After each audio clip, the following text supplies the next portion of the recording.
Hello! Today I want to comment on Jordan Peterson's views on socialism and capitalism. I've been following his work for a while and I've been dying to critique it for a very long time. Jordan Peterson is intelligent and charismatic.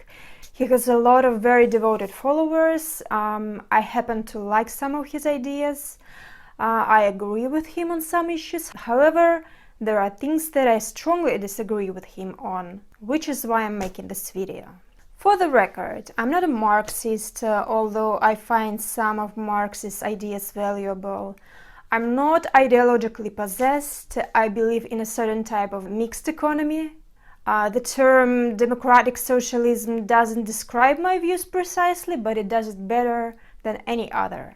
I want to start with the subject of human hierarchies. Jordan Peterson's argument goes something like this. Humans and animals form hierarchies with small amount of people at the top and large amount of people at the bottom. Ability and competence bring you to the top of the hierarchy. If we are free, we are unequal. If we are equal, we are not free. Therefore, it's wrong to blame inequality on capitalism. It's in our nature. So the left is wrong for wanting to make people equal. So that is his argument in favor of capitalism. And here's what I've got to say about it. First of all, sane, adequate socialists want equality of opportunity, not the equality of outcome. I wish people stop misrepresenting majority of people on the left. Second, unbounded capitalism doesn't produce legitimate hierarchies of competence in majority of cases. Here's how things work in capitalism. In the beginning, a creative, smart person gets a good idea, finds investments somehow, works hard, creates and grows a company, makes a lot of money, and you can say that's a legitimate hierarchy of competence. And then what? He gives his money to his kids. And what does his kid have to do to make even more money? He can just give his fortune to a broker or a hedge fund to manage, and he'll make a huge profit without working hard or being smart. Money makes money.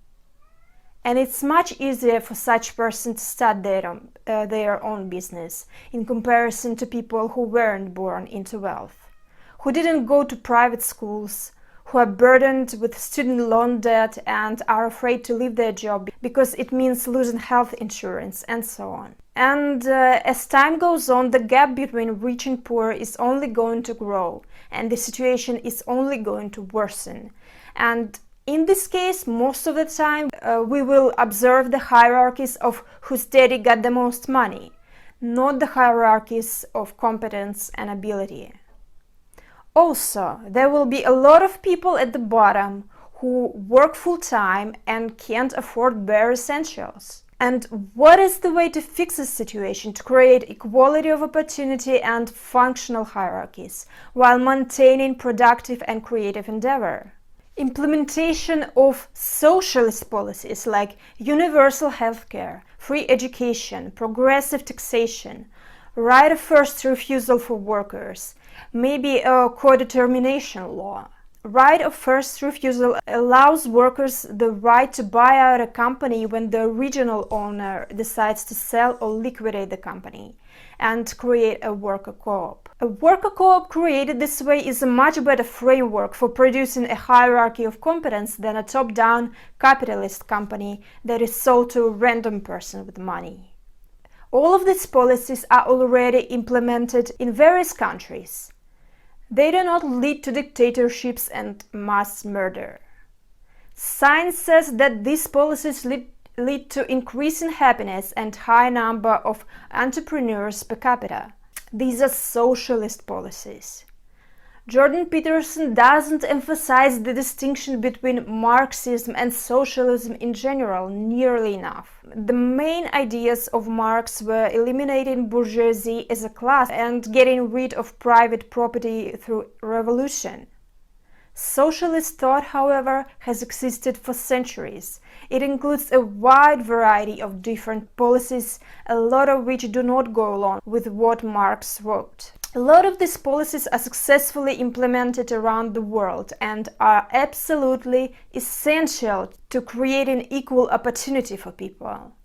And they do not produce gulags and corpses. But you won't usually hear these important nuances in Peterson's lectures and interviews. He mostly passionately hates Marxism, tells that the lefts want equal outcome. He's picking fights with Bernie Sanders on Twitter, who is a democratic socialist. Bernie is not a Marxist by any stretch of imagination. And he hangs out a lot with people like Dave Rubin and Ben Shapiro, who are very right-wing economically.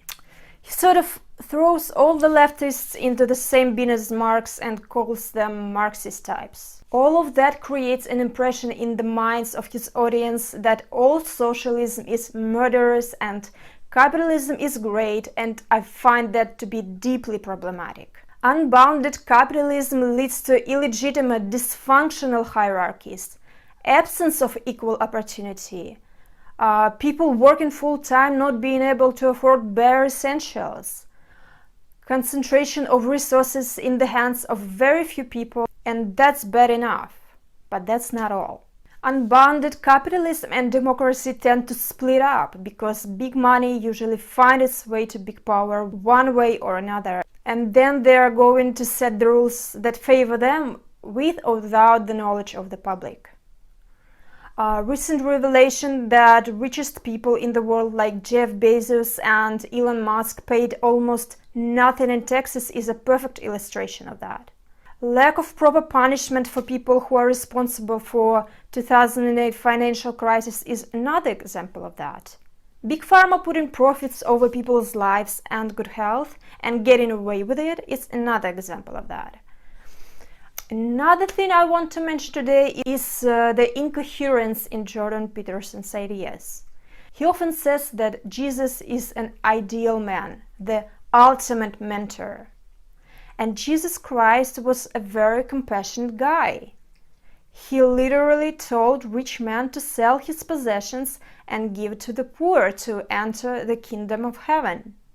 How can such an ideal coexist with Peterson's economic views is beyond me. He's fine with working people living in poverty. Seems like he picks and chooses what he wants from these teachings and forgets the things that he doesn't like. That seems like moral relativism to me. The same moral relativism he accuses the leftists of by unfairly calling them postmodernists. Anyway, Jordan Peterson is quite a character. He is very charismatic. He can really capture audiences' attention and emotions. That's why he will always have an army of followers, no matter what he says. I've got into some discussions with his supporters on social media over the years, and majority of them did not see the difference between socialism in general and Marxism. They tend to think that all socialist policies are pure evil and will bring dictatorships and murder. And that's just not the case. That's all I've got to say for today on this issue. Let me know your thoughts in the comments. Hit the like button if you like this video, subscribe to my channel, follow me on social media, and thank you for watching.